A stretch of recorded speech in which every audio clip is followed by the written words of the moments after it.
How to add shipping cost in Shopify.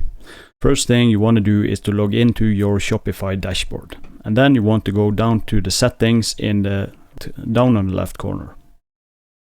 And then you want to go to shipping and delivery. And from here you want to go inside general shipping rates.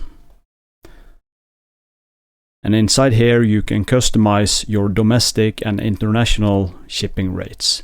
You can really just play around here. You can create a new zone.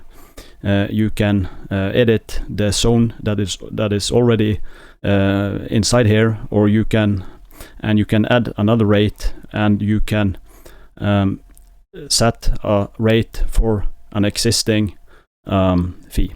So just click the three dots here and then edit rate.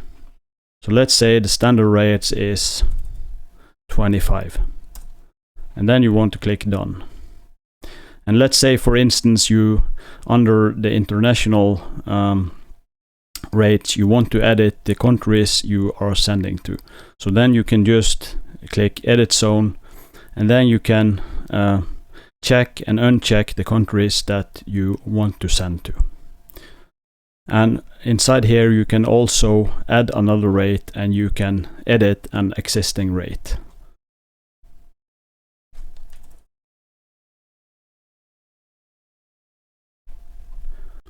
And the last thing you want to do is to click save. So this is how you add shipping rates in Shopify. Thanks for watching. Please subscribe.